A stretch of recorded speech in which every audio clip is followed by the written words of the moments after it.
All right. Hello, everyone, and welcome to today's program. My name is Lisa Versace, and I am the Programs and Engagement Manager here at the California Preservation Foundation.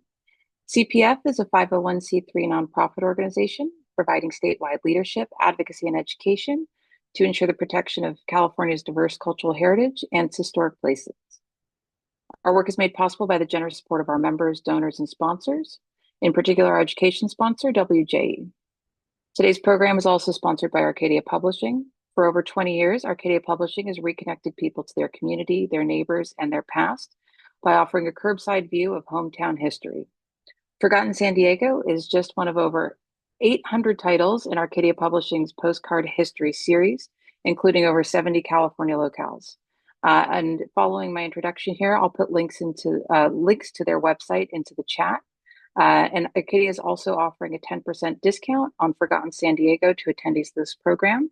I'll also be sharing the code for that. For today's program, we're joined by David Marshall, author of Forgotten San Diego, which showcases the unique evolution of San Diego County.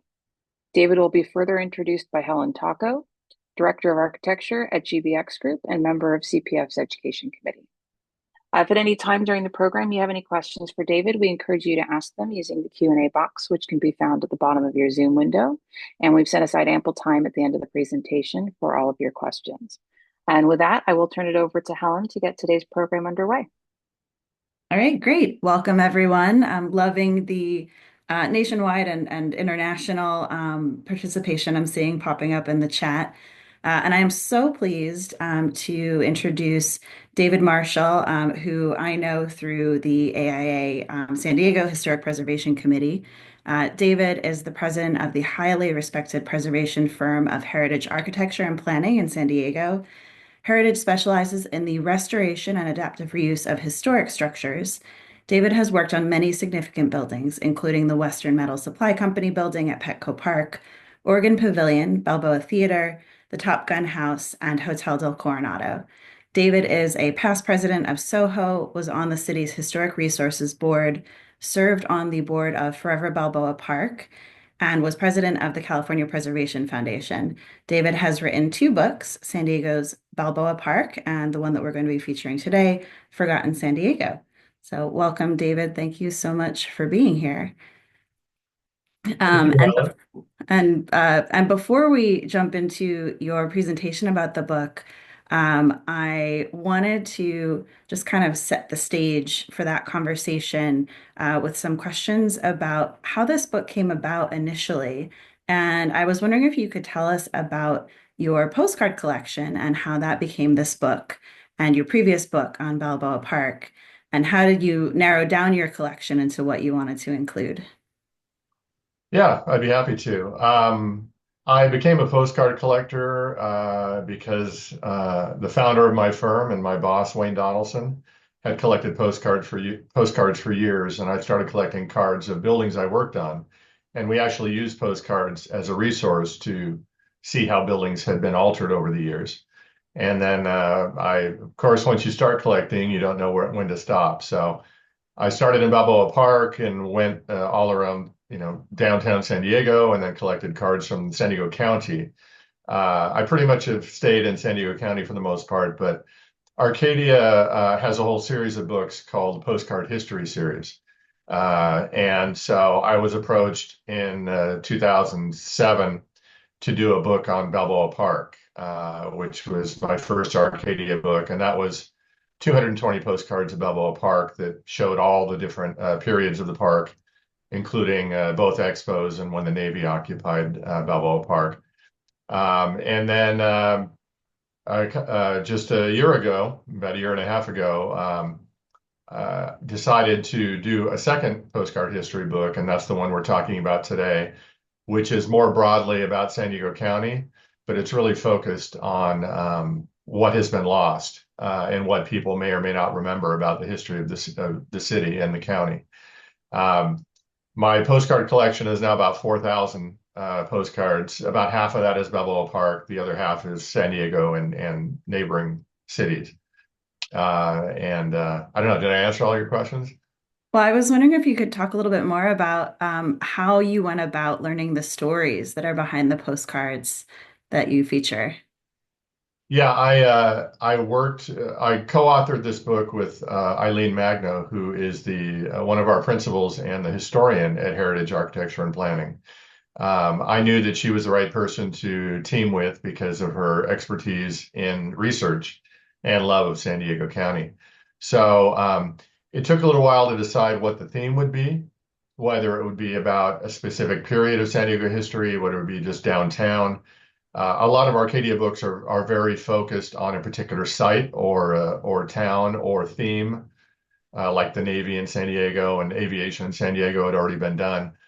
But I thought if we focused on the postcards that captured elements that had been lost and that people may not have even known about. So that's why it's called Forgotten San Diego. Um, I got together with Eileen and we went through my postcards and picked the 200 or so cards that we thought were the most interesting and had the best stories associated with them. And some we didn't realize what the stories were. We didn't know the full depth. We just thought this is an interesting photo. Let's find out more about this. And a lot of surprises popped up during that research. So it was definitely a collaboration, and we're very happy with the way it turned out.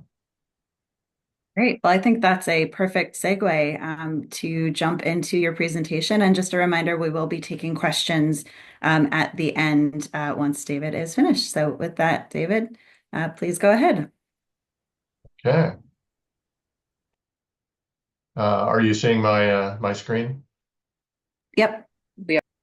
Okay. All right. Well, this presentation will go for about 45 minutes, and then we will do the Q&A at the end. This is the book cover. And as I mentioned, it's part of the Arcadia Postcard History Series.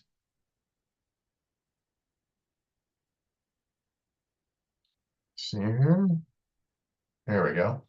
So the images you're going to see in this presentation, if the originals were in color, I'm showing them in color.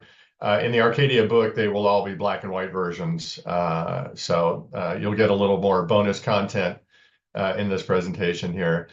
This is the cover image, one of the most interesting images, I think, in the book. And this is Wonderland Amusement Park, which was located in Ocean Beach.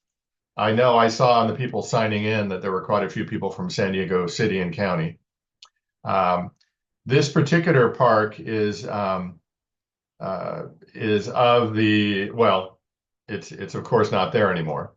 But Wonderland Amusement Park had this elaborate entry that was flanked by these onion dome towers, and it was just south of Voltaire along Ocean Beach. It opened on July 4th, 1913, to a crowd of more than 20,000 people. Occupying 8 acres, the park included an animal menagerie, roller coaster, fun zone, and other features. Wonderland lasted only 2 seasons as attendance plunged due to the opening of the 1915 Panama California Exposition in Balboa Park. In 1916, high tides and winter storms damaged the park and later forced its permanent closure. So I'm going to go through the various chapters of the book, and with different themes about elements here. I should mention that there are many historic locations that are not in the book, and that's because thankfully they have survived and people know about them, like the California Building or the Cabrillo Bridge or the Hotel del Coronado. If they made it into the book, it means there was at least one postcard showing it, and that it was an element that was either gone from our current history, current day existence, or one that had been altered, and people may not know the story behind the building that they know. So this first one is more about the city itself and the growth of the city. This is a great postcard view of what is now the Gaslamp Quarter, but previously it was just Fifth Avenue, or Fifth Street, actually. This is looking southeast, and you can see the streetcars there. This postcard was from 1906. This is, of course, in the middle of downtown San Diego and the commercial backbone of what is now Gaslamp. The streetcar tracks were first laid along Fifth in 1886 by San Diego Streetcar Company, by the San Diego Streetcar Company. In 1892, the company was purchased by John D. Spreckels. That's a name that you're going to hear a lot today, and incorporated into his San Diego Electric Railway. The entire 16-mile system would eventually be converted into electric operation by 1897. Streetcar 54, and you can see just faintly the number 54 on this car on the left. That streetcar actually has survived and is on display at the San Diego Electric Railway Museum, which is at the National City Depot. This is a view of Mission Valley from the cliffs above, looking kind of northeast. Before a tangle of freeways and countless hotels took over Mission Valley, it was a thriving agricultural region, beginning with the founding of the Mission and Presidio in 1769. Later, farms were intensively cultivated, produced tons of vegetables each year. Dairy farms also came in the 1880s, and by 1950, Mission Valley had 20 dairy farms. Several farmhouses and windmills can be seen in this 1910 image. You can see in the foreground below, and in the lower left-hand corner, there's a good little windmill view. San Diego Mission is actually visible in the distance here, very faintly. But it's a very different look to Mission Valley today. This is a fun little postcard referring to San Diego as that sunny spot. Of course, today it is too, which is nice to see. San Diego has long been known for its sunny, temperate climate, as can be seen in this 1908 postcard. Upon closer inspection, the center of the sunny spot is actually closer to Los Angeles. After research, it revealed that both Los Angeles and Long Beach were promoted with nearly identical postcards. Only the text changed. And bruising our civic pride even further, this same postcard was recycled to celebrate the National Democratic Convention of July 7th, 1908 in Denver, Colorado. So it shows that even now, or back then as today, a lot of things get reused for and repurposed for promotional reasons. This is early La Jolla. This 1905 postcard shows a view looking, of course, west toward the ocean. La Jolla became an incorporated part of San Diego in 1850. No permanent settlers arrived until 1870, when Charles Dean acquired several of the Pueblo lots and subdivided them into an area called La Jolla Park. In 1887, speculators Frank Botsford and George Heald laid out La Jolla. By 1900, La Jolla had grown to 100 buildings with 350 residents. This postcard is looking west from Mount Soledad. The intersection at the center right, which is just dirt roads, appears to be Torrey Pines Road at Prospect Place. If anybody knows La Jolla now, that's quite a different appearance. Chapter 2 is focused on San Diego's connection to the military, which is still strong.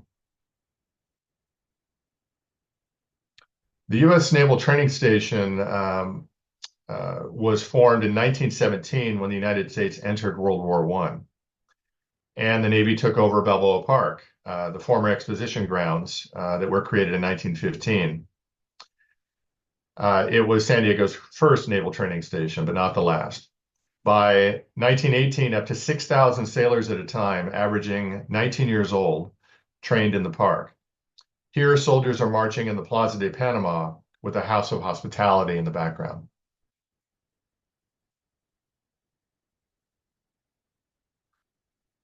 Artillerymen in 1910 practiced firing a 10-inch diameter mortar from the hills of Point Loma. In the 1920s, 12-inch mortars were installed. And of course, that refers to the barrel size. By 1952, construction began on the Arctic Submarine Laboratory located beneath this battery. As part of the Cold War Naval Electronics Laboratory, The lab was a unique facility designed to test the effects of Arctic ice, seawater, and water pressure on materials and devices used by submarines. There are some remnants of these batteries that still exist on Point Loma. Over 50,000 recruits per year learned basic naval procedures on this two-third scale destroyer escort, a land-bound ship sailing on a sea of concrete. Commissioned in 1949, the USS Recruit was the Navy's only commissioned ship that never touched the water. It was nicknamed the USS Never Sail by recruits. The plywood ship was outfitted with standard naval rigging and even had a 3-inch gun, but no ammo. In 2004, the USS Recruit was designated a California Historical Landmark. So luckily, this still exists, but it's no longer used for training.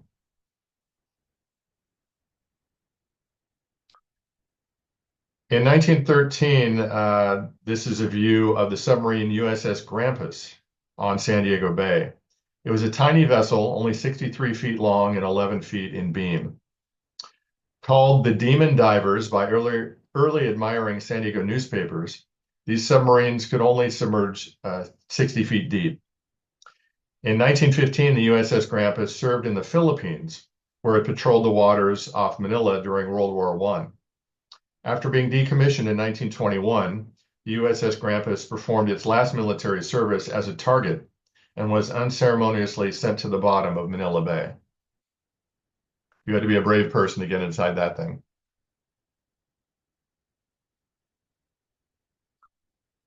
The U.S. Army officially opened Camp Callan in early 1941 as a training facility and defense base.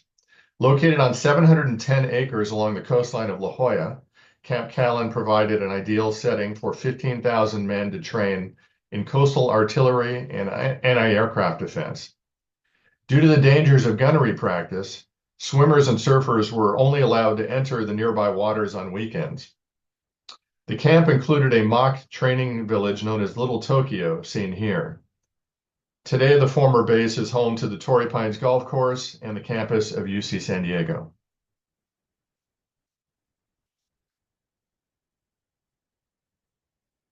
Gas masks and protective clothing were a critical part of the training process for soldiers in 1919, as World War I saw the first large-scale use of chemical weapons. The gas mask used by soldiers consisted of a face mask and respirator. Here, Camp Kearney soldiers from the 40th Division of the U.S. Army cleverly utilized their training equipment for other more immediate purposes. As you can see, they're onion peeling there. I like this one because it takes something very horrific and gets a little humor out of it. Because we all know the military has a good sense of humor. It needs to, based on the type of work they do. This is the last image from the military section, and this is the USS California. It was launched in 1904 and was later renamed the USS San Diego in 1914. The ship was a Pennsylvania-class armored cruiser. She was the only major warship lost by the United States in World War I, having been sunk by a German U-boat mine off the coast of New York in 1918. Miraculously, only 6 lives were lost of the 1,183-man crew.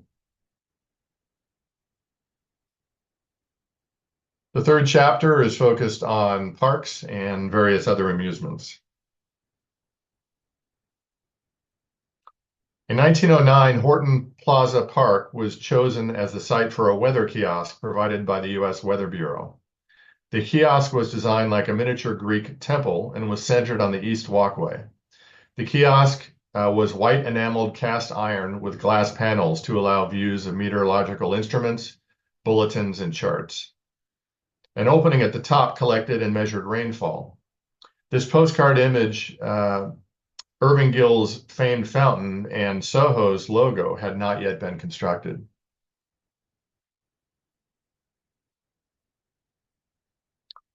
This 1930 postcard features the dance casino in Mission Beach, which was originally built as part of the Mission Beach Amusement Center by John D. Spreckles.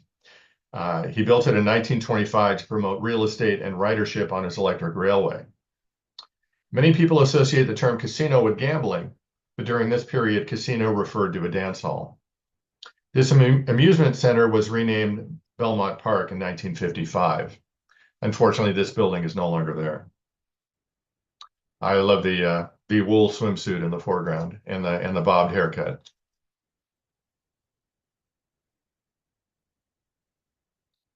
This swimming pool with slide and observation gallery was completed in 1905 for, quote, the purpose of healthful amusement, end quote. The plunge in Oceanside shared a building with the Oceanside Gas and Electric Light Company, the plant that was located on the beach where the Junior Seau Beach Community Center is now located. Salt water was pumped from the ocean into a 90,000-gallon pool and heated to a toasty 83 degrees. The rings hanging over the pool were known as travel rings. Water basketball was also a popular pool pastime. You could see the basket on the right. The Oceanside plunge was torn down in 1927. Envisioned in anticipation of the 1915 Panama, California Exposition, Sunset Cliffs Park was initially developed by Albert G. Spalding, co-founder of the Spalding Sporting Goods Company, at a cost of $2 million. It included Japanese-style gardens, cobblestone pathways, and palm thatch shelters and rustic arch bridges which linked to the outlying rocks. Following Spalding's death in 1915, the park's unique features fell into disrepair and eventually disappeared.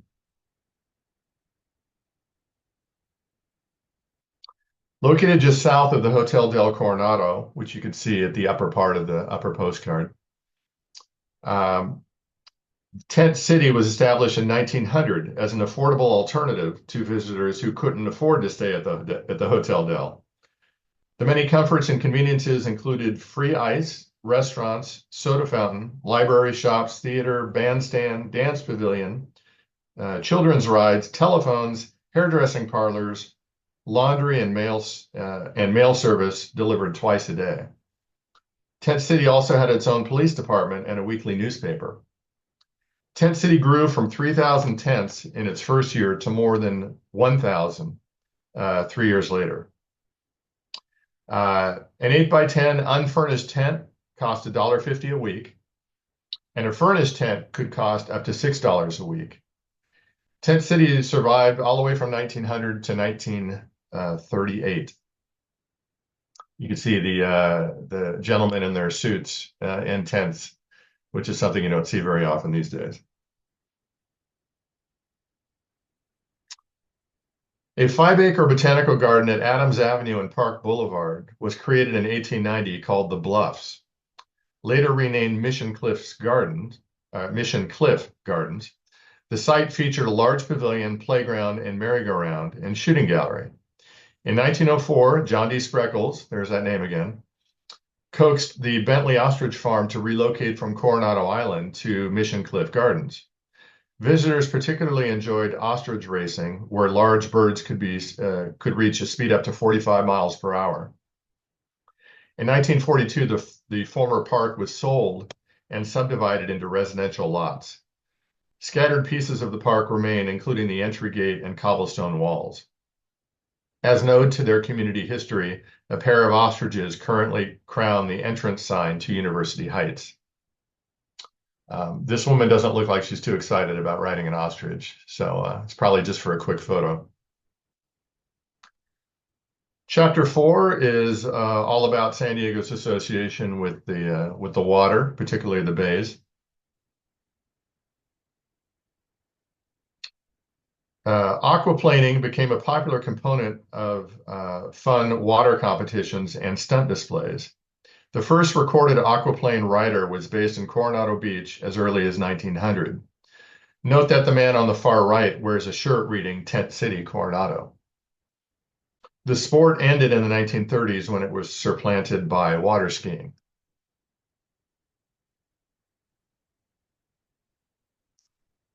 This is the Coronado Ferry Company's 118-foot Ramona on San Diego Bay in 1905. Built in 1903, the Ramona was a steam-powered vessel with side paddle wheels. After 28 years of faithful service, she was retired in 1931 and was later converted into a dine and dance club but eventually sank in the bay in 1937. Under California law, ferry boats are banned from operating within 10 miles of a toll bridge. So the ferries ceased operations in 1969 when the San Diego Coronado Bridge opened. However, in 1986, the toll was removed, so the ferries began service again. And today you can still get a ferry out to Coronado.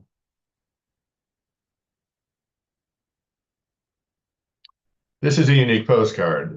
This 16-foot, 3,000-pound shark was found tangled in a halibut net by Pete Zenovich while fishing near the Hotel del Coronado on November 23rd, 1910. The monster, as it was called, was then towed to San Diego and displayed at the San Diego Fish Company's wharf at the foot of Broadway. Dr. B.D. Van Wangenhan, excuse me, identified the creature as a pilgrim or basking shark, the second largest living shark.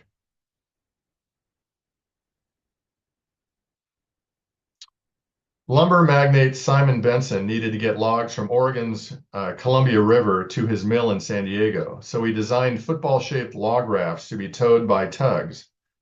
Between 1906 and 1941, these acre-sized rafts made of Oregon logs fueled a construction boom in Southern California. When the rafts arrived in San Diego, the huge bundles were disassembled by crane at the Benson Lumber Company's mill and cut into lumber. Up to 6 million board feet of lumber was milled from each raft, enough to build 460 average residences.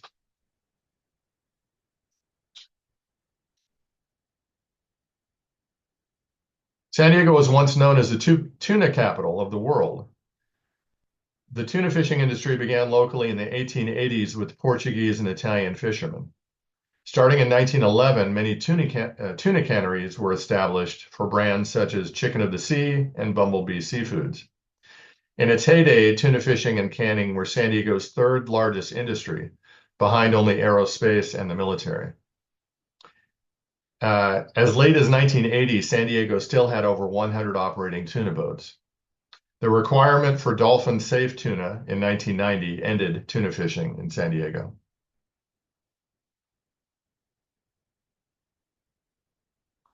I have a personal connection to this postcard because I worked at SeaWorld as a high school student and junior college student for about 3 years.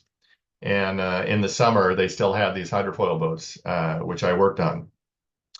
SeaWorld was founded by 4 UCLA alumni whose original plan was to build an underwater restaurant. The park opened in 1964, but Shamu didn't debut until a year later. This postcard shows one of SeaWorld's hydrofoil boats sponsored by the Richfield Oil Company. These boats used wing-like foils to lift the hull out of the water, allowing the vessel to go faster. The hydrofoils would take 28 park visitors on a splashy loop around Mission Bay during the summer months. This unique ride was retired in the 1980s.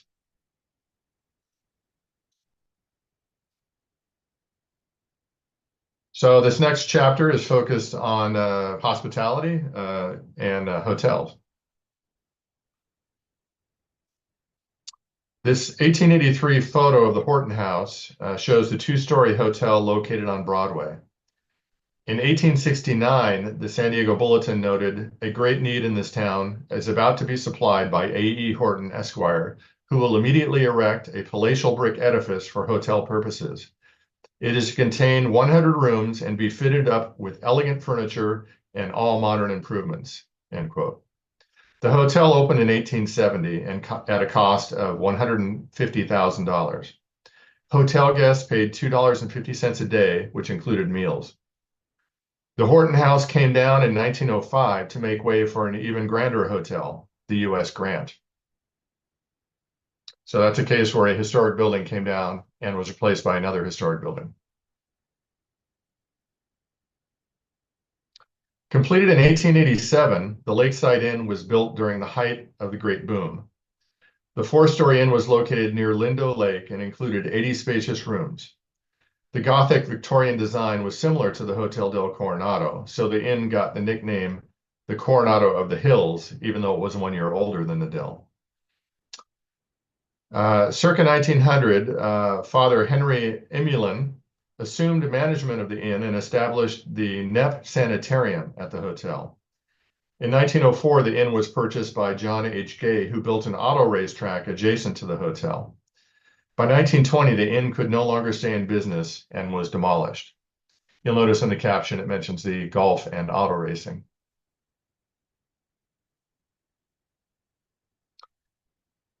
I mentioned the U.S. Grant Hotel earlier. I'm showing, next two postcards are of the U.S. Grant. After 5 years of construction and 1.9 million expended on the U.S. Grant Hotel, it opened its doors on October 15th, 1910. As part of the original design, the U.S. Grant included two large saltwater swimming pools fed by water piped up D Street, which is now Broadway, from San Diego Bay. This 1912 postcard shows one of the pools, which was located in the basement below the sidewalk.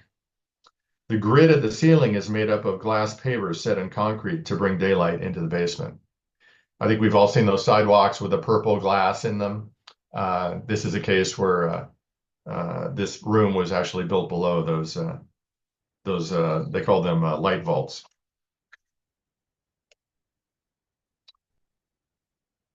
The Hotel del Coronado had its tent city, but the U.S. Grant Hotel had its tent roof. Described on the back of this 1915 postcard, quote, U.S. Grant Hotel, San Diego, California, showing the unique manner in which the congestion of the hotel was relieved. 22 tents on one of the roof gardens, and each one completely furnished as a sleeping apartment. These tents are preferred by air cranks to the more luxurious rooms of the hotel, end quote. So if you couldn't afford a room in the hotel, you could live on the hotel. Built on 10 acres overlooking the beach in Del Mar, the South Coast Land Company constructed the resort hotel seen here in 1922. Prominent LA architect John C. Austin modeled the hotel after the Elizabethan buildings in Stratford-on-Avon in England. The Stratford Inn officially opened in 1909 and later became a hotspot for Hollywood elites who were in town to watch the horse races. The hotel eventually closed in 1963 and was demolished in 1969. Since 1989, L'Auberge Del Mar Hotel has occupied this site. The Stratford's legacy is strong because Del Mar's unofficial style remains English Tudor because of this building. A little further north, this arts and crafts style beach resort opened in Oceanside in 1904 and was originally named El San Luis Rey Hotel in honor of the nearby Spanish mission. Andrew Jackson Myers, the city's founder, began marketing the town as a seaside resort as early as 1883. The hotel was located on 3rd, which is now Pierview Way, just north of the pier. The hotel was frequented by pioneering film director Cecil B. DeMille, who filmed his silent movie The Rose of Rancho in Oceanside in 1914. The beach hotel was torn down in 1966. You'll hear a lot of teardown dates that start with 1960.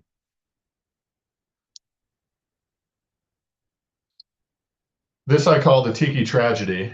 The Hanalei Hotel was one of Mission Valley's oldest hotels. Built in 1959, it was originally a 66-unit motor hotel. Charles Brown invested $3.5 million to remodel and enlarge the hotel in 1966, adopting the Polynesian tiki style to satisfy America's post-World War II fascination with the South Pacific. The hotel included the Islands restaurant with elaborate tiki decor, which you can see in the interior photo. In a heartbreaking move, the hotel's island charm and iconic sign were obliterated in 2006 remodel.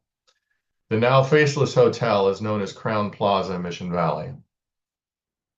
This is a case where a building wasn't old enough to meet the threshold of historic protection before it was significantly altered.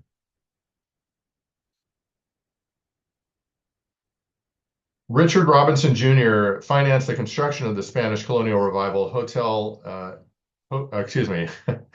the Spanish Colonial Revival El Cortez Hotel, which opened in 1927 as the tallest building in San Diego.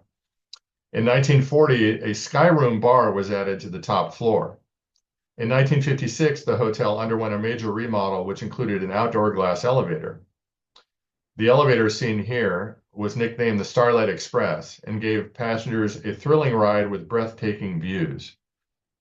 By the late 1990s, the El Cortez had become run down and was threatened with demolition.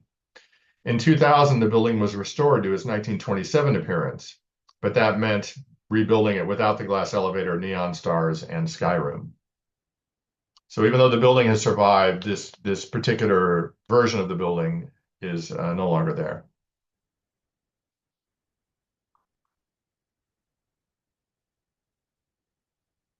So this is the sixth chapter, which is focused on San Diego's aviation history and nickname as Air Capital of the West. In 1922, former Army Air Corps pilot T. Claude Ryan came to San Diego and began flying this flying school and aerial sightseeing company. He later went on to establish Ryan Airlines, Ryan Aeronautical Company, and Ryan School of Aeronautics at Lindbergh Field. In 1925, Ryan Airlines became the first commercial airline to operate out of San Diego. This postcard of pilot trainees in San Diego was postmarked December 27th, 1941, just 20 days after the Japanese attack on Pearl Harbor.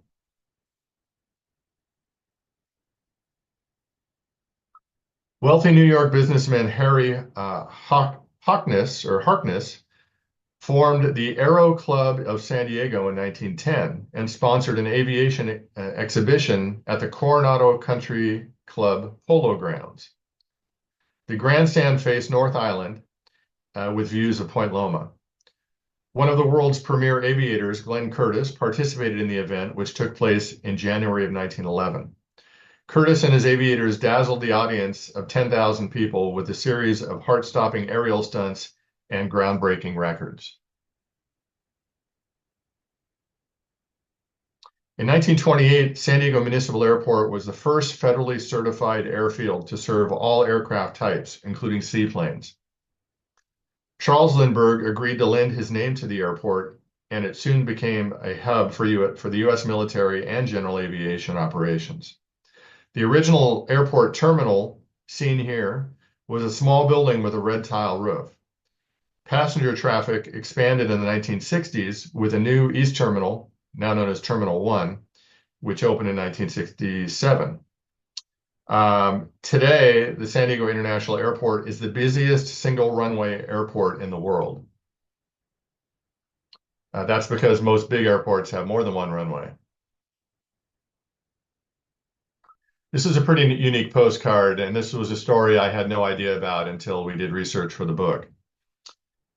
Longer than 2 football fields, the USS Shenandoah was the first rigid airship built in the United States and the first in the world to be inflated with helium. Seen here at North Island Naval Air Station in 1924, the Shenandoah had traveled from Lakehurst, New Jersey.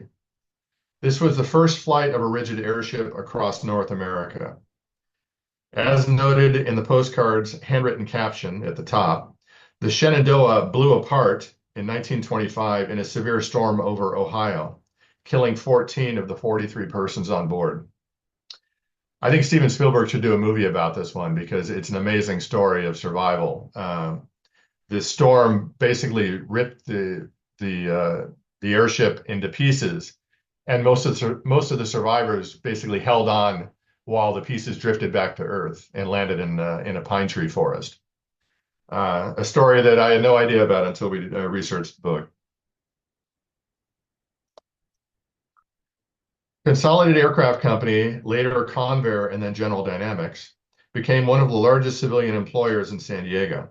The company moved its headquarters from Buffalo, New York to San Diego in 1935. By 1943, approximately 40,000 were employed locally, of which 40% were women. Of course, this was during World War II. Per a 1944 promotional booklet, quote, "Feminine workers vary in age from youthful school-age employees who turn out bomber parts and at the same time receive high school credit for their work, to 70-year-old grandmothers who have taken their places on assembly lines until victory is won," end quote.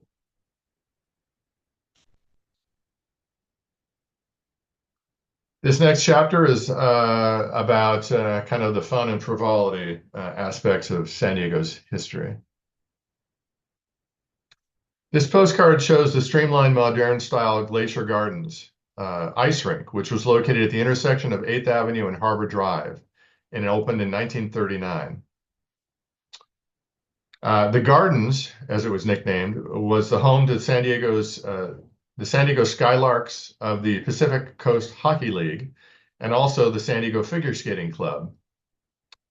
Later called the San Diego Arena, the 5,000-seat venue hosted 4 concerts, and this is where the another surprise came about. The San Diego Arena hosted 4 concerts from budding star Elvis Presley in 1956. Tickets were $1.50 at the door, so pretty reasonable. Glacier Gardens was torn down in the mid-1960s. The Boggs Brothers Airway Diner opened in 1935 at Pacific Highway and Laurel Street near Lindbergh Field. Herb and Ray Boggs owned several restaurants in San Diego. This postcard from 1949 states that the diner is part of an actual train that operated between San Diego and Old Mexico years ago, end quote. Apparently, 2 railroad cars were combined with a Santa Fe streamlined locomotive at one end. In 1951, this unique diner was replaced by Anthony's Fish Grotto. Okay, shield your eyes if you're if you're bashful. This unique and controversial exhibit of the 1935 California Pacific International Exposition of Balboa Park was the Zorro Gardens nudist colony. Of course, this was the second expo in the park. This strategically blurred postcard shows 10 of the colonists posing with bows and arrows, a parrot, and not much else. These women and men occupied the stone-lined grotto and performed daily rituals to the sun god. The Zorro Gardens program read, quote, "Healthy young men and women, indulging in the freedom of outdoor living in which they so devoutly believe, have opened their colony to the friendly, curious gaze of the public," end quote. Zorro Gardens survived multiple protests and went on to become the exposition's most lucrative outdoor exhibit. The garden, which has survived next to the Fleet Science Center, is now a butterfly garden. Unfortunately, that kind of Mayan-style building no longer remains.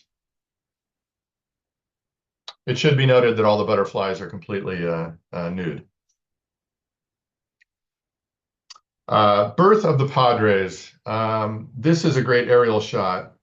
Seen at the center left of this 1947 view is Lane Field, and I'll point to it here. Hopefully you can see my pointer.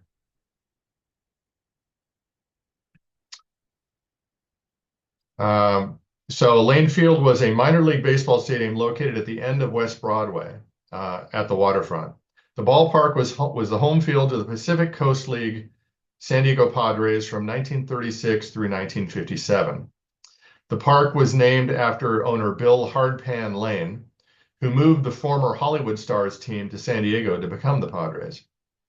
In 1937, attendance grew after their PCL pennant-winning season, and became and due to the development of their young star Ted Williams. Lane Field was vacated by the Padres following the 1957 season when they moved to Westgate Park in Mission Valley.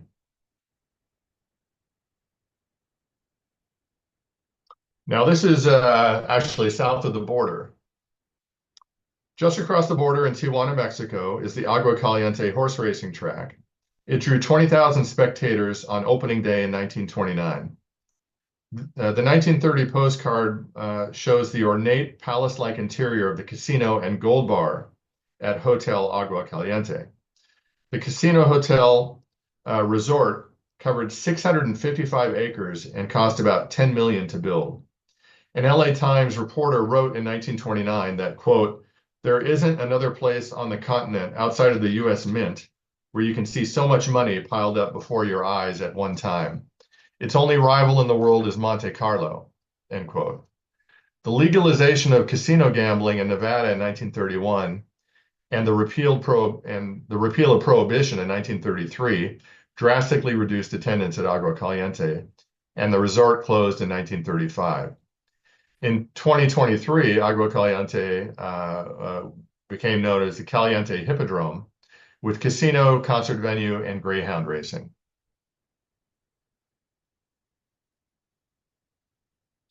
This 1910 postcard shows the second bathhouse that was built above La Jolla Cove in 1906. The original 1894 bathhouse was burned down due to a kitchen fire. This larger replacement bathhouse was designed by Irving Gill. The new facility became a popular spot for dancing and dining. In addition to 180 dressing rooms and lockers, the bathhouse had a bowling alley, auditorium, and swimming pool. In 1925, the building was torn down after complaints that it had become an unsanitary eyesore. Built and operated by Wesley Whitson, the Hillcrest Bowl at 515 Washington Street had 16 lanes, and this 1943 postcard promised 16 additional lanes, quote, when war conditions permit, end quote. The postcard was also called the the postcard also called the facility the finest bowling institution in all the West, and boasted about its unique lounge, unusual murals, milk bar, which served excellent food, and parking for 250 cars. The Village Hillcrest Shopping Center now occupies this site.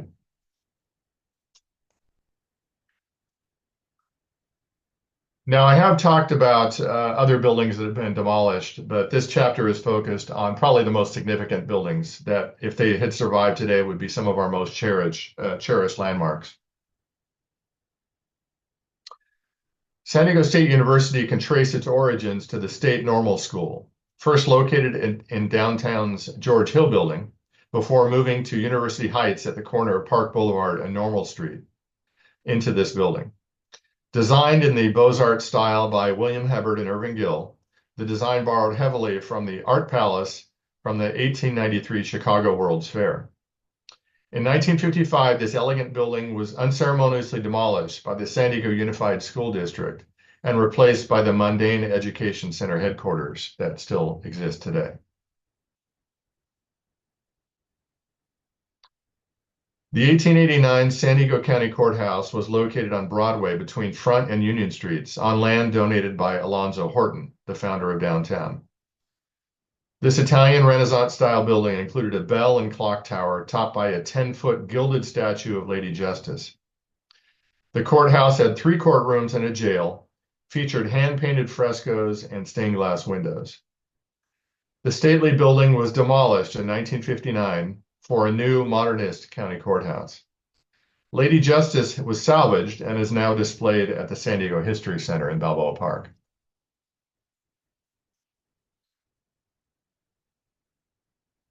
The downtown Santa Fe Depot, seen in this 1912 postcard, was built in 1887.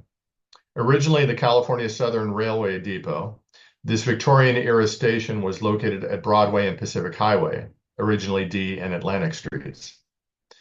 It was demolished in 1915 after the much larger Spanish Revival-style depot was constructed across the tracks to handle the crowds that were headed to the exposition in Balboa Park.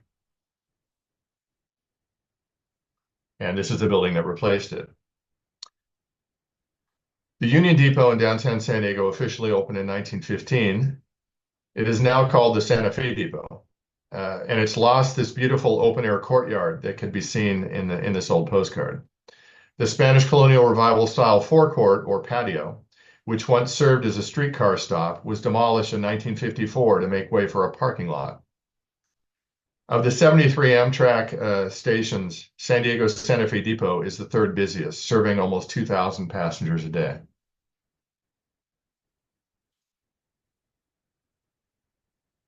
This iconic structure, built in 1967, was designed by architect James Hurley and was sited immediately adjacent to Interstate 8 in La Mesa. The circular showroom was modeled after Ford's Wonder Rotunda from the 1964-65 New York World's Fair. Drew Ford called it the Roundhouse of Values, as seen in this 1973 postcard. The building not only displayed cars, but hosted proms and other community events. Despite Despite public outcry, this iconic building was demolished in 2018 by Penske Ford and replaced by a parking lot. Why wasn't it protected? It's because the historic survey that was done for the city of La Mesa was outdated, and it did not include this building, and they never updated it. I think it's more than 20 years old now. And because it was not on the city's list as buildings that were potentially historic, it didn't undergo any review.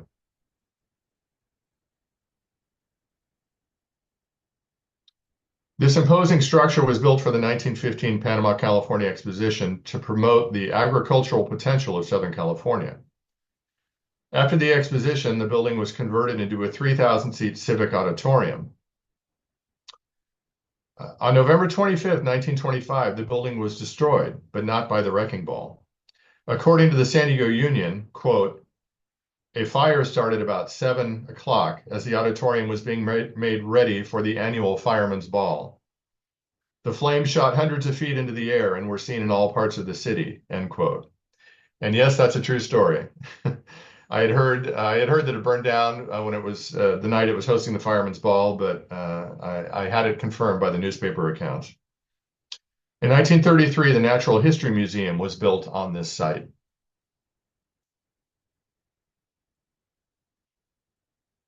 This theater had its gala premiere on July 19th, 1963. The first film was 55 Days at Peking, a historical war epic starring Charlton Heston. The modern-style theater included a semicircular glass lobby, large cinerama screen, and seating capacity for 1,000. Located in the heart of Mission Valley, the theater was easily seen and accessed from the 8th freeway. After closing in 1998, the building served as a church and later a sporting goods store before being demolished and replaced by condominiums. I think many longtime San Diegans remember the movies they saw here.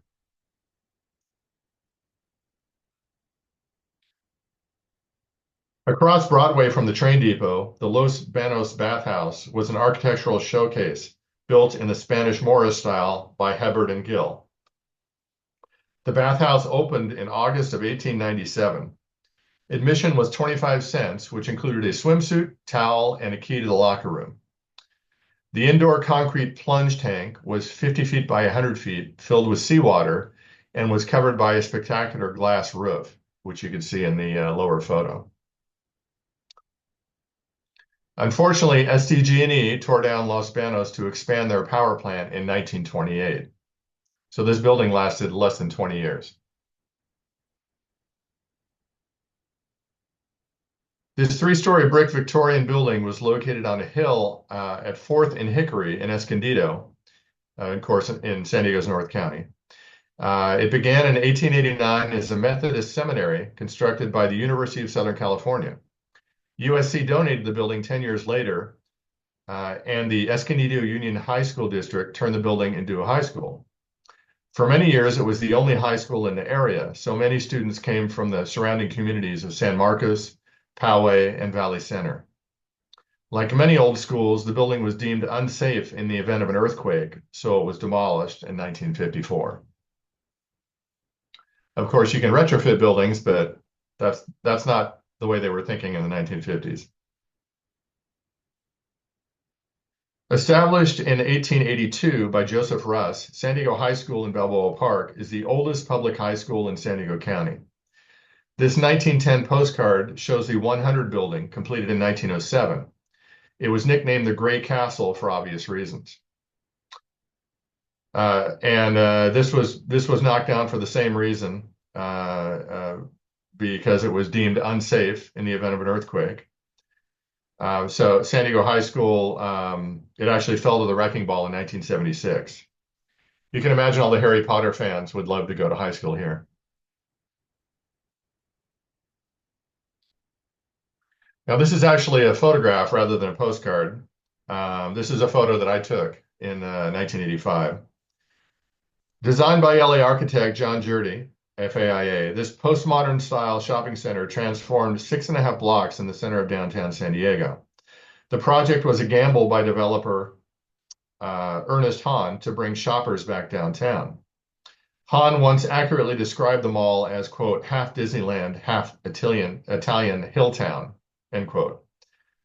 Horton Plaza became a catalyst for downtown revitalization and influenced the development of similar malls throughout the world. As late as 2004, Horton Plaza continued to generate San Diego's highest retail rates per square foot. The mall eventually fell victim to the great mall die-off and became a retail ghost town by 2018. Today, Horton Plaza Mall is being heavily remodeled into the campus at Horton, which is for high-tech offices with some retail. A few features are being retained, but the Horton Plaza in this image has all but disappeared. And if you've been reading the local papers lately, unfortunately, that developer is currently in bankruptcy. So the survival of the remaining parts of the mall are very much in question. Okay, I probably run long here, but I'm finishing up with the last chapter, chapter 9, which is kind of filled with some of the quirkiness of San Diego and its county, called Only in San Diego. This 1913 postcard carries the caption "Once in a Lifetime in San Diego" and shows a crowd at the Horton Plaza Park fountain with children standing on the frozen water. The January 6, 1913 San Diego Tribune reported, quote, "The city awoke this morning in a climate apparently transplanted. Shivers ran where shivers had not run before, and the Weather Bureau was bombarded from early morn with telephone calls to know the reason why," end quote. It didn't snow that day, but a sudden and rare cold front blew into the city, dropping temperatures to 20 degrees, which left the fountain covered in ice.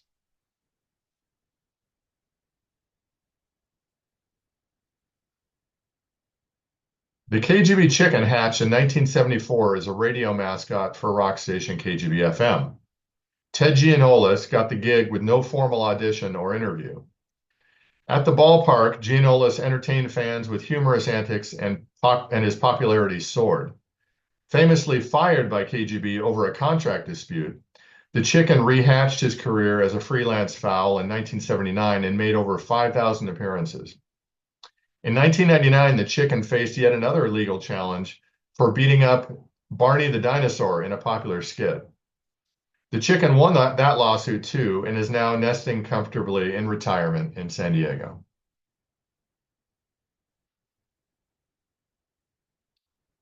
William R. McKean designed these unique gas-powered motor cars on rails, which were 55 feet long and featured a pointed nose and porthole windows. In 1908, two McKean motor cars were purchased by the Los Angeles and San Diego Beach Railway. Because of their odd appearance and color, the cars were nicknamed Submarines and Red Devils. Stops included Old Town, Pacific Beach, and La Jolla. The cars served until 1914. Let's all pitch in and bring these back. I think everybody would love to ride these from Old Town to La Jolla. Standing 22 feet tall, this elaborate street clock was built in 1907 by J. Jessup and Sons Jewelers and was, quote, "the most completely jeweled, best finished, and best made street clock in America," end quote. Prior to its installation, the clock was exhibited at the Sacramento State Fair, where it won a gold medal. Many of the jewels used for the timepiece came from Jessup's mine on Palomar Mountain.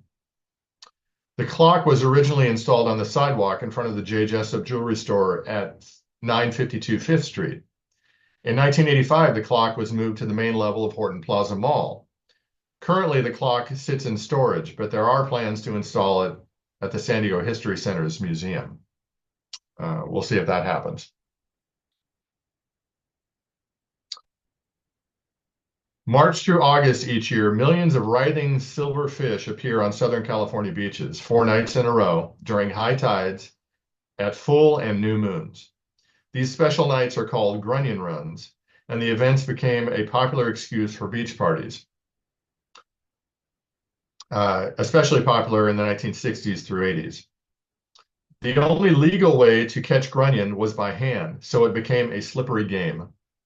Grunion runs still occur, but they aren't the social phenomenon that they were decades ago. You'll have to tell me in the chat whether anybody's been on a grunion run in recent years. And our final slide, in late 1915, after 4 years of drought, the San Diego City Council agreed to pay legendary rainmaker Charles Hatfield $10,000 to trigger enough rain to fill Lake Morena. In January of 1916, Hatfield built a wood tower to release his secret mix of chemicals to coax water from the heavens. Soon after, the rains came for 2 straight weeks until Lower Otay Dam collapsed. This photograph depicts the San Diego River overflowing. The worst natural disaster in San Diego's history was reported to have caused at least 20 deaths, along with many bridges, buildings, roads, and rail lines washed away. Hatfield tried to collect his $10,000, but the city council would only pay him if he accepted liability for the $3.5 million in damages. Hatfield sued the city, and 2 courts found that the rain was an act of God, which absolved Hatfield from liability, but also meant he was not responsible for making it rain and would not be paid. So with that, I will conclude, and I'd be happy to answer your questions. Great. Thank you so much, David. It's fascinating. And I feel like every time I attend one of these presentations, I learn a little bit more. And there's always something more to learn about San Diego and Southern California here. So we do have some questions from the audience. We have some questions that we have put together ahead of time as well. And some of those kind of tie in. So we're going to do our best. We've got about 27 minutes left here. So we'll do our best to get through all of those. So the first question on our list is, was there a story you were most surprised to learn or most surprised that you weren't already knowledgeable about as a San Diego resident? And what was the strangest story that you came across? Yeah, that's an interesting question. I think discovering well, from a building I had never even heard of before, the Glacier Gardens ice skating rink, to discovering not only was it a building that was fairly substantial downtown, but that it hosted Elvis Presley concerts was something that was a real surprise. Um, but I think just the extent of changes that have happened is the biggest thing that occurred to me, because this book is focused on things that aren't there anymore, and you realize how much San Diego has evolved, and it changes not only decade to decade but year to year, and that's why the preservation movement is so important. So that was my biggest takeaway from researching and writing the book. I think a lot of folks were reflecting on that major change as well in the chat. And just a reminder to everybody, if you have additional questions, you can post those in the Q&A function at the bottom of your screen. So the next question is, in an age where everyone has a camera on their phones, how do you think postcards remain relevant? Yeah, postcards are a dying breed. You still see them in souvenir stores, but most people, it's easy enough for them to text somebody with a photo they took themselves than to bother to, excuse me, handwrite a message, put a stamp on it, and drop it in the mailbox, and then wait a week till it gets there. So I think most postcards today are sold to, if they are a really good image, an image that people really aren't able to take themselves of a particular location that they're visiting. They keep it for themselves, and they might put it in a photo album or scrapbook. But I think the idea of mailing postcards, I don't know when the last time any of you received a postcard other than something that's promotional, an advertisement. But it is definitely something that's disappearing, and I think in another 10 years they may not even be making new postcards. See lots of comments about postcards in the chat. I did send some postcards from my honeymoon, but I can honestly say I can't remember the last time before that that I sent any postcards. So Yeah. it's definitely rare. So what are your hopes for the preservation of remaining buildings and sites in San Diego County when people read your book? For example, are you hoping that they'll appreciate what the county has lost and be more invested in protecting the heritage in the future, or what message are you hoping they'll take away? Well, that is the message. Many people, I mean, I'm 60, so many people my age and older and younger remember a lot of the things in this book. And I tried to include some of the more recent changes, like the Cinema 21 in Horton Plaza, because if someone is arriving in San Diego this year, they will not experience those. But a lot of us remember these places, and people say, that was wonderful. I wish it was still here. That's what I hear the most. I wish it was still here. And so I think we need to understand that preservation is not about obstructionism. Preservation is about keeping the best of what we have. I don't mind if an ugly condo gets torn down or something else, or a bad motel, or something poorly designed. But if it's quality, either in its design or in the experiences it provided, it's worth keeping. And I know we're going to be probably losing Seaport Village in the next couple of years. And a lot of people, even though that's not historic, it was built in the 70s. A lot of people have very fond memories of Seaport Village, and the Port District is bent on demolishing it and replacing it with more square footage. So it's unfortunately the loss of buildings has not. It may have slowed a little bit, but it hasn't stopped. Yeah. Just a reminder to participants, if you put your questions in the Q&A, it just makes it a little bit easier for us to keep track of them. I saw a few pop up in the chat. So just try to use the Q&A function if you can. So next question, if you could bring back one of the lost structures in the book, which one would it be and why? That would probably be the county courthouse. And I can jump back to that here. This one, when I was reading about the building, and the gilded statue on the roof, and the hand-painted frescoes on the ceilings, and I'm sure there was carved stone. I mean, courthouses are usually the most ornate, beautifully designed buildings in a particular city. And if you see what this was replaced with, it's basically a 1960s box.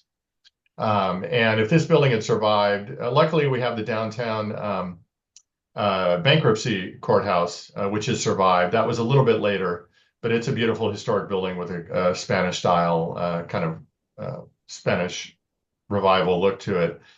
That one was restored and reused, and it's functioning today. In fact, I saw it on TV last night on the news. But this is a building that could have easily been repurposed. They could have built a newer, larger courthouse adjacent to it. Why send this to the landfill? It was really a shame. Who knows if those stained glass windows ended up in somebody's house or just in the dump. But this was a building that is really hard to see that it was demolished. Definitely. For our next question, I'm going to try to tie a couple of them together. And this is about the postcards. So where have you found most of your postcards, and what advice would you have for somebody who wanted to start collecting them? And then folks were also curious about how you store them, or when you were finding them, if you bid on them anywhere. So it's multi-parter Yeah. there. Sorry. The majority of the postcards that I've purchased are on eBay. That's the easiest because you could enter a very specific search. You could look, Hotel del Coronado, all the Hotel Del ones will come up. If you go to an antique shop, or you go to even a postcard and collectibles show, which they still have them occasionally, but not as often as they used to, you have to go through shoe boxes full of cards, and they may not even be just San Diego. And you can be looking forever to find one Hotel del Coronado postcard. So it enables you to search very specifically for the card you want. And usually the prices are fairly reasonable. I love the hobby, and I do recommend it to people because it's inexpensive. You could easily find 10 old San Diego postcards, probably.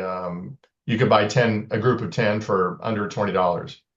And you can buy them individually for between, I'd say, $2 to $6 is probably the most common range. But I like them because they're actual artifacts from the time.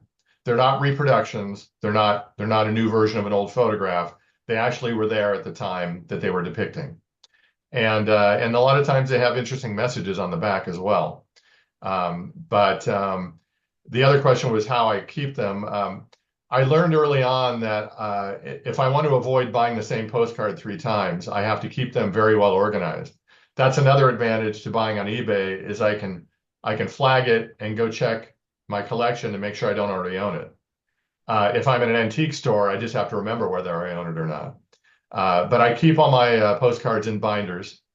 I have 20 2-inch binders, and there's 4 per page, and that way I have them very well organized by city and sometimes by building. I mean, I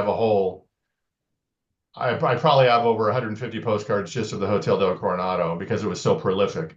And those are all organized by which view they are, front of the building, side of the building, courtyard, interior. So that way I avoid for the most part buying the same card 3 times. Do you have a favorite one of your postcards? Yeah, I thought that question might come up, so I uploaded a picture of it. This is one of my favorite, but this is one of the most unique. This is a kind of a cartoon postcard that was done in let me see when it came out, right around 1915. But what it is it's during the expo or to promote the San Diego Expo. And you can see down here in San Diego, it's where San Diego's nicknamed Silver Gate, San Francisco is Golden Gate, and it's basically we're Sandy and they're Frisky, and we're having a conversation, and we're both mocking Los Angeles because both San Diego and San Francisco had competing expositions in 1915. But this is one where we're actually teaming up together to make fun of Los Angeles, which is one of my favorite pastimes. And they refer to the fact that Los Angeles, the harbor of Los Angeles, is not even big enough to for a shark to survive. And then they refer to it as the naval station, like a belly button, like it's so small. So I think this one's pretty unique. I like it because it's rare. It was actually put out by a company called Old Mission Realty. So it was kind of a company that was kind of privately done. So I don't know how many of these postcards survive, but I'm glad I got one because it's pretty clever. And like I said, we all love to make fun of Los Angeles. This is great. This actually sort of ties into a question that Martha had about the World Fair sites, and I'm going to slightly rephrase this, Martha. But in your research, did you come across anything that highlighted why San Diego and San Francisco were such popular World Fair sites? Well, it was basically each city. This when the Panama Canal was completed, they were promoting themselves as the ports of call for ships passing through the canal. The first in the United States. And of course, San Diego being further south was the first port of call. But San Diego was a much smaller city at that time. And our population was only about 50,000 when they decided to put on the World Expo. And San Francisco had a lot more clout and political leverage. So San Francisco, there's debates about who came up with the idea first, but it was very near the same time period. But San Francisco became the one that was authorized by Congress to be the official 1915 exposition. And they ended up having a larger expo. They had about 10 million people over about a 10-month period. But San Diego's expo ended up extending for a second year in 1916. And so we were a full 24 months versus 10 months. And we ended up with about 4 million visitors versus 10 million. So it was definitely less prolific, but both ended up being successful. And even though San Francisco's was the official one, San Diego said, we don't care, we're still going to put ours on. And it ended up being a very important part of the growth of San Diego. Great, thank you. Let's see, we've got time for just a couple more. We've only got a few left.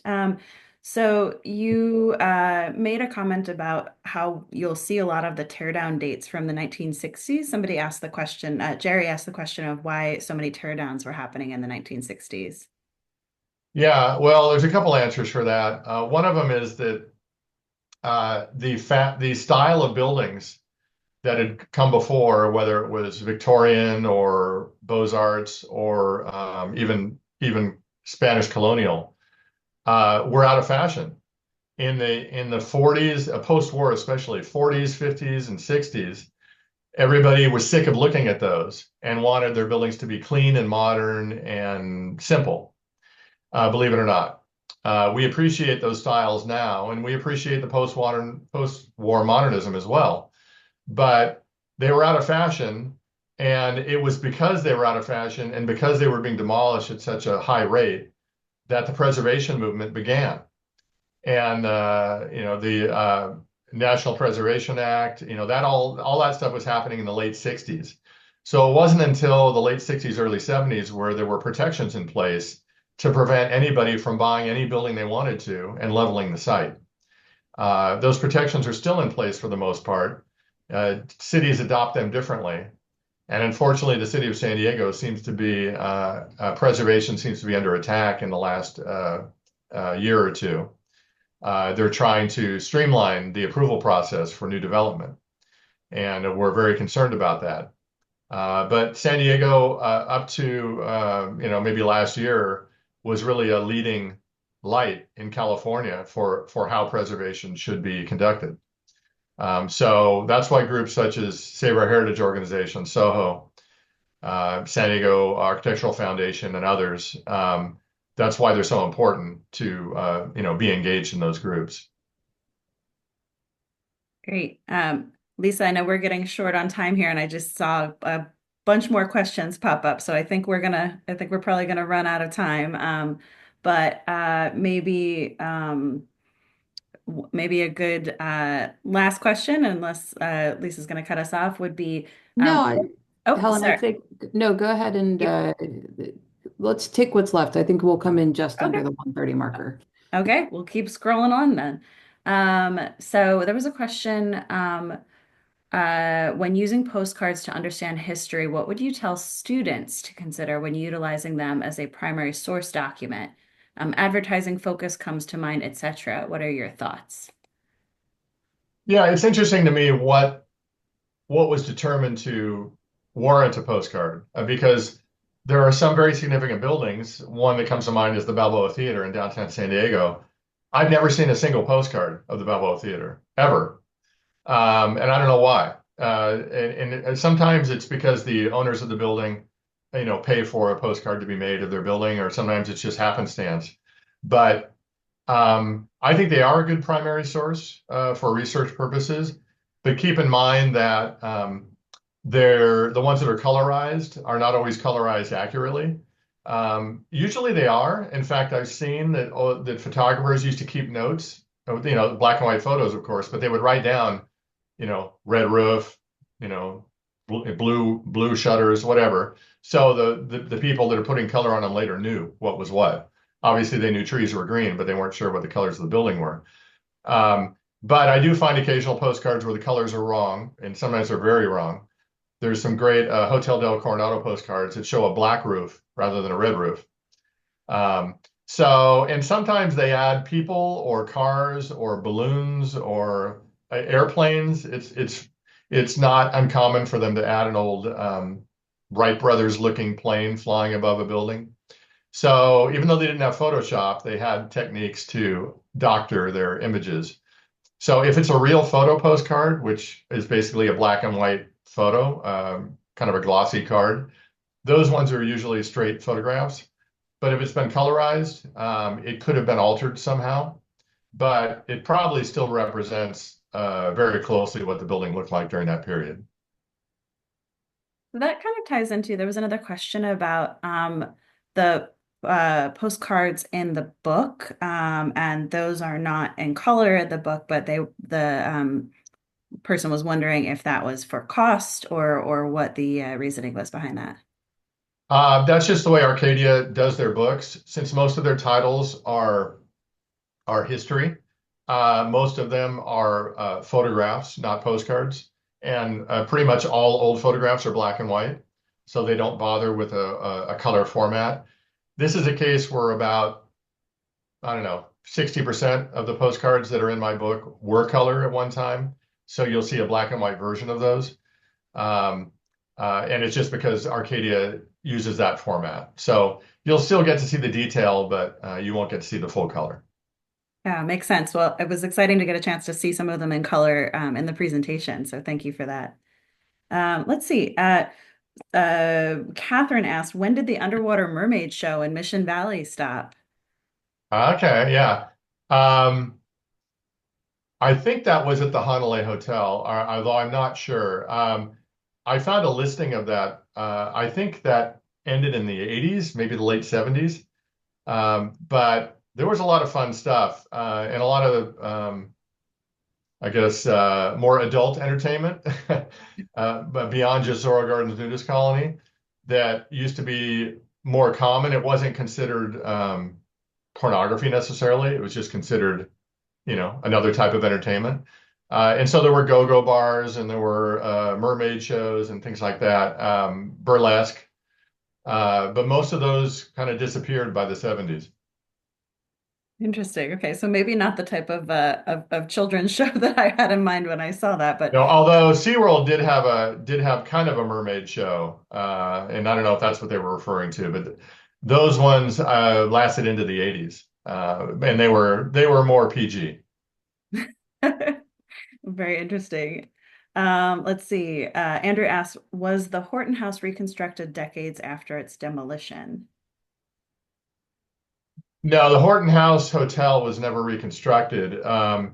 There there have been some reconstructions. There's the Horton Grand Hotel, which is on Island.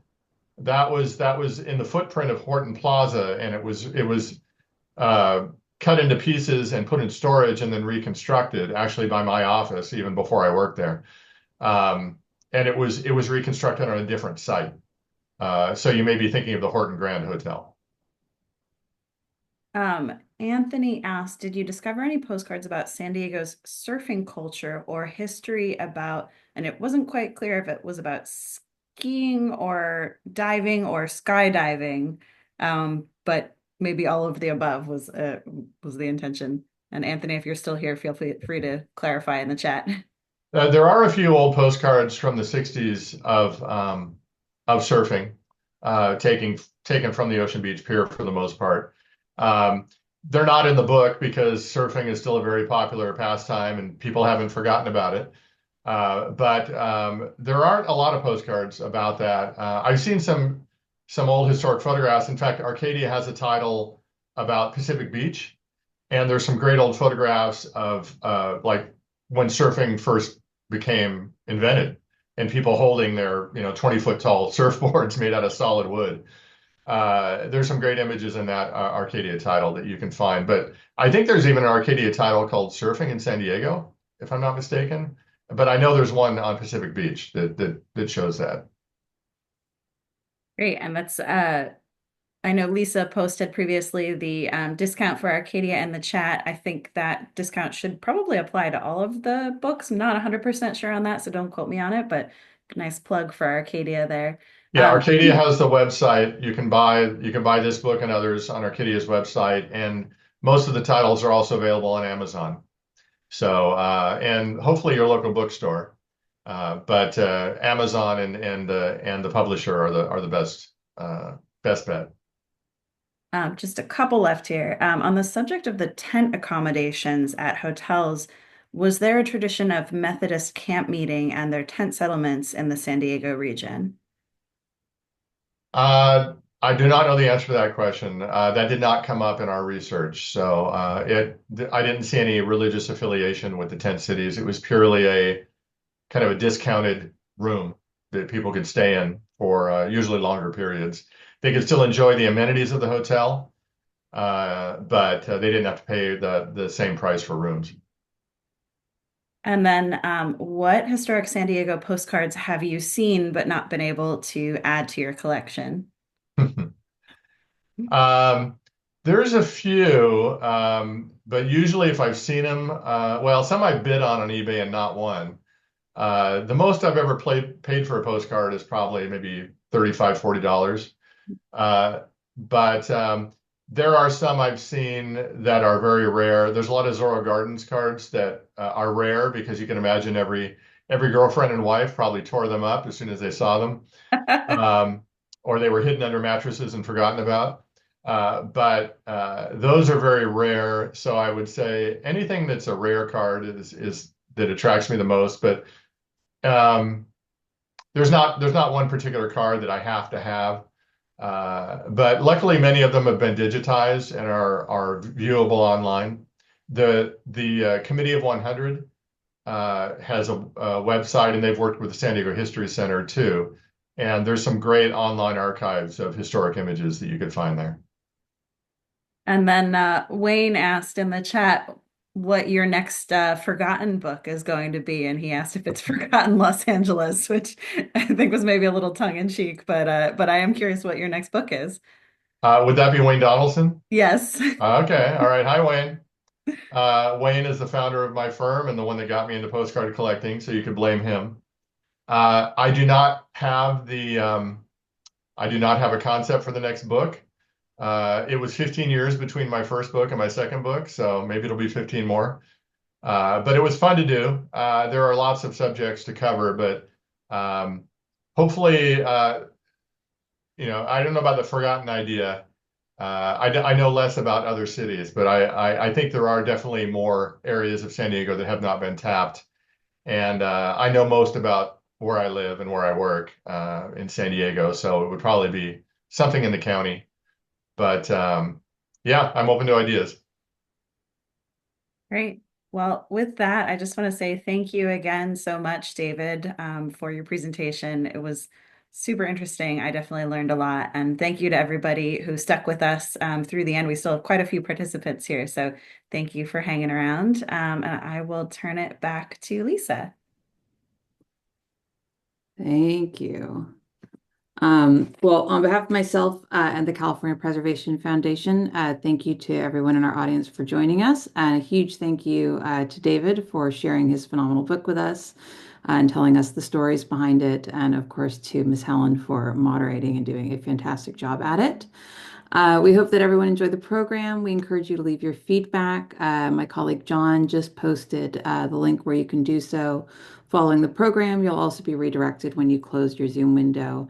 This feedback really helps us hone our programming for the rest of the year and future years to let us know what you're interested in hearing from us. Excuse me. Please check out David's book, Forgotten San Diego. I've dropped a link in chat, and we'll be sure to be emailing that link to everyone who is registered for this program as well. It's available to purchase, as he said, at Arcadia Publishing and other online retailers, or see if maybe it's in your local bookshop in San Diego. We probably will not have it up here in Napa, but you never know. And a huge thank you again to Arcadia Publishing for sponsoring today's program. I encourage you to check out all of their titles, not just the Postcards History Series, at arcadiapublishing.com. We also hope to see you soon in another program. We have several coming up, including a My Path to Preservation with Russell Kell, a structural engineer, boot camp on the California Environmental Quality Act, a look at how historic neighborhoods and landmarks become 3D environments in popular video games, and one on historic home ownership. You can find information on most of these programs already on our website, and some will be uploaded in the next several days. While you're there, please consider making a donation to support our work or joining CPF as a member if you're not already a part of our preservation community. Thank you again to everyone. Huge thank you to David and Helen for participating in today's program. And we hope to see you all soon at our next program. Bye-bye.